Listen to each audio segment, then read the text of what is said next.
लेते हैं। अगला प्रश्न है सीएए भारतीय संसद द्वारा कब पारित किया गया। अब आज तो आपने चक्कर पड़ गई सीएए कहीं से कब पारित करेगा तो बाद की बात है कहीं से यो सीएए देखिए फुल फॉर्म देखो सी से है बोलो सिटीजनशिप सिटीजनशिप सिटीजन यानी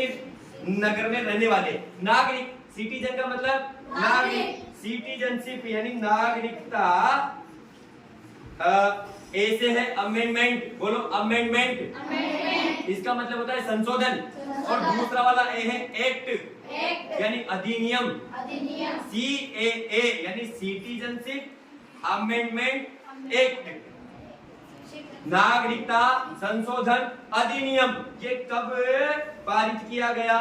याद रखना 2019 में कब पारित किया गया 2019 में इसके लिए नया संविधान संशोधन नहीं हुआ जो हमारा नागरिकता अधिनियम 1955 वाला था उसी में संशोधन हुआ है क्यों हुआ है क्योंकि भारत के जो पड़ोसी देश है वहां के कुछ लोग भारत में रह रहे थे किसी मजबूरी के कारण तो उनको नागरिकता दिलाने से संबंधित इसमें बदलाव किए गए हैं। आई समझ में हमारी पद्धति रही है अतिथि देवो भव हम सबको शरण देते हैं ये भारत की संस्कृति की विशेषता है। अगला प्रश्न है वर्तमान मुख्यमंत्री श्री भजन लाल शर्मा राजस्थान की किस विधानसभा सीट से निर्वाचित हैं। राजस्थान में विधान सीटें कितनी है 200 प्रत्येक सीट का एक विधायक है उन विधायकों में से एक को मुख्यमंत्री बनाया जाता है तो ये जो विधायक हैं भजन लाल जी ये कौन सी सीट से विधायक है बोलो सांगानेर ये कौन से नंबर के मुख्यमंत्री है राजस्थान के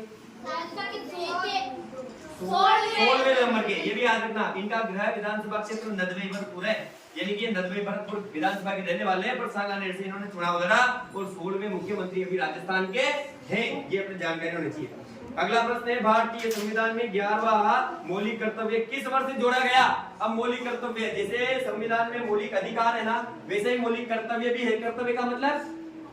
कर्तव्य किसे कहते हैं हमारा कर्तव्य है कि हम बड़ों की बात माने माता पिता की आज्ञा का पालन करें। कर्तव्य मतलब जिसको करना ही चाहिए तो 10 कर्तव्य पहले संविधान में बता रखे थे एक और जोड़ दिया 11वां कब ये 86वां संविधान संशोधन हुआ था 2002 में कब बोलो 86वां संविधान संशोधन 2002 में हुआ उस समय एक 11वां कर्तव्य और जोड़ दिया। अब दिमाग में प्रश्न आ गया सर कौन सा कर्तव्य जोड़ा हमें तो बताओ ताकि हम भी उसका पालन करें।